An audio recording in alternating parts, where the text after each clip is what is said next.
Okay, so there's been some really shocking news coming out of Kenya recently.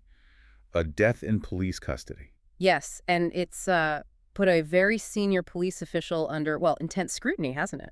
It really has. The source material we've got digs right into it. Based on what you shared, yeah, it captured public attention almost immediately, Like, focusing on, how this person died and the alleged involvement of someone high up. exactly.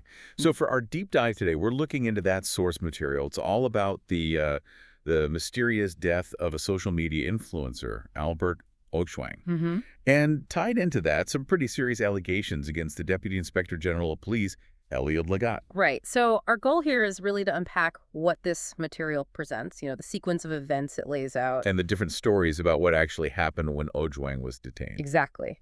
And also to explore the bigger questions this source raises about, well, power and accountability. What does this particular source tell us? Okay, let's start where the material does the trigger. It points to an alleged fake newspaper front page circulating online. Right. The standard newspaper, I believe, a counterfeit version. Yes, exactly.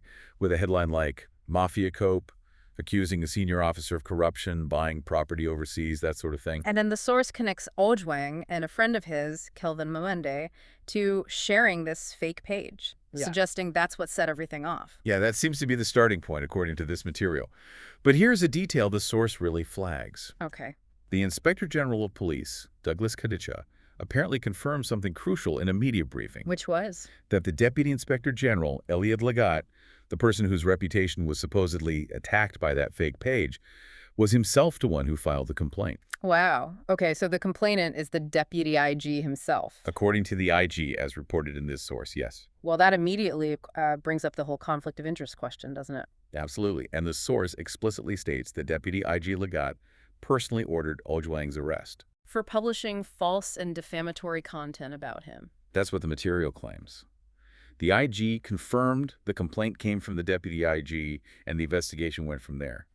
But then there's the arrest itself. The logistics. Yeah, Ojwang was apparently arrested way out in Homa Bay, but then transferred all the way to Nairobi. And that transfer specifically seems to have drawn a lot of comment based on the source. It has. The material mentions claims from former Deputy President Riadi Gashagwa. Ah, okay. What did he claim? He claimed, according to the source, that Lagat is sort of unilaterally running Kamukunji and Central police stations in Nairobi. Unilaterally, like outside the normal chain of command, without the IG knowing. That's the allegation presented in the source. And he even went further, didn't he? He did. The source quotes him calling those stations torture chambers. I mean, those are incredibly serious claims outlined in this material.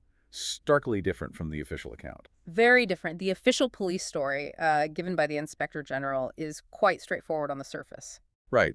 That Ojwang was found unconscious during a routine cell check late at night. Rushed to hospital, declared dead on arrival, and that this was all logged in the occurrence book. Standard procedure, essentially. But the public reaction and the political reaction detailed in the source suggests, well, a lot of skepticism. Definitely. You see Mr. Gachagua in the source dismissing the interdiction of some officers at Central Police Station, calling it a smokescreen. And demanding that Deputy IG take full responsibility, even resign. That's what the source reports, yes. Full responsibility. And it wasn't just politicians, right? Civil society groups weighed in too, according to the material. Correct. The Law Society of Kenya, through its president Faith Odambo, is cited calling for the Deputy IG to recuse himself immediately from the investigation. Citing worries about interference. Potential interference, yes. And she also apparently questioned, how clear it was which officers were actually interdicted. There seemed to be some confusion reported there. Interesting. And what about Ojwang's friend, the one detained with him initially, Kelvin Moende? Ah, yes. The source notes he's been released unconditionally. Unconditionally, so no charges. Apparently not. The Office of the Director of Public Prosecutions reviewed the file and, according to the source, found insufficient evidence to proceed. So if we step back and look at what this source material presents, you've got the official police narrative. Unconscious, in cell, hospital, death recorded.